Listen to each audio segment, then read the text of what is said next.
NEET में लगभग लगभग हर साल या 1-2 साल 3 साल के गैप पे लॉजिक गेट से क्वेश्चन आते रहता है, ठीक ना।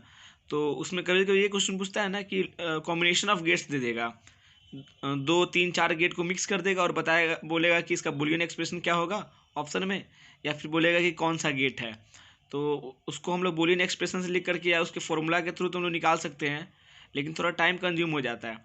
तो इसके लिए बस थोड़ा सा एक लॉजिक लगाना है। और ट्रिक है इसका क्या, सपोज कि अगर क्वेश्चन में 3 एंड गेट दिया है, या फिर 4 नैंड गेट दिया है, या फिर 4 नॉर गेट दिया है, या फिर 2 नॉर गेट दिया है, तो उससे कौन सा गेट बनेगा, इसी के लिए ट्रिक है ये। बस उस क्वेश्चन के लिए कि कितना सारा गेट का कॉम्बिनेशन है, नैंड गेट का, नॉर गेट का, 2 है, 3 है, 4 है, उसी पे हम लोग ये ट्रिक बनाए, ठीक। तो ये ट्रिक ये है इसका। सपोज अगर क्वेश्चन में देता है ना कि जैसे यहाँ मैंने लिखा है ना ऑन नैंड के लिए, और इधर लिखा है नो एंड नॉर के लिए, सो ये क्या है आखिर में, अगर क्वेश्चन में अगर एक नैंड गेट है तो उससे नैंड गेट ही फॉर्मेशन होगा। लेकिन अगर क्वेश्चन में बताता है कि कॉम्बिनेशन ऑफ नैंड गेट में 2 नैंड गेट है, सो 2 नैंड गेट से एंड गेट बनता है। अगर 3 नैंड गेट हुए तो उससे और बनेंगे, और 4 नैंड गेट होने पे नॉर का फॉर्मेशन होता है, नॉर गेट का, ठीक। और नॉर गेट के लिए क्या होता है कि अगर सपोज क्वेश्चन में कॉम्बिनेशन ऑफ गेट्स में अगर 2 नॉर गेट हुए तो 2 नॉर गेट से और गेट बनेगा, 3 नॉर गेट हुए तो उससे एंड गेट बनेगा, और 4 नॉर गेट हुए तो नैंड बनेगा। अगर सिंगल नॉर रहता है तो उससे नॉरी का फॉर्मेशन होता है। सो ये ट्रिक है।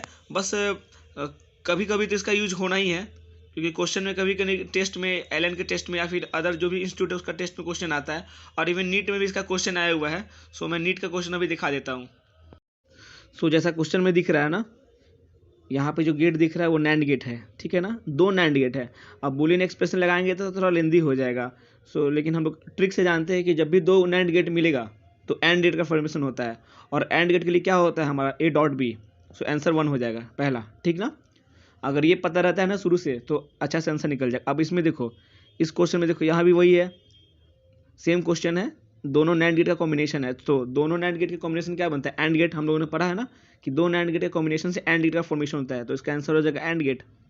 इसी तरह बस वो ट्रिक को फॉलो करना है, जो जो मैंने दोनों ट्रिक बताया है नैंड के लिए और नॉर के लिए, उसको फॉलो करोगे तो डायरेक्ट आंसर मिल जाएगा बहुत सारे क्वेश्चंस का।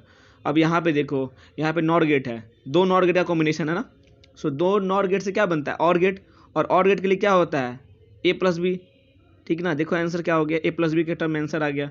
सो लाइक, सब्सक्राइब, कमेंट जरूर करना यार।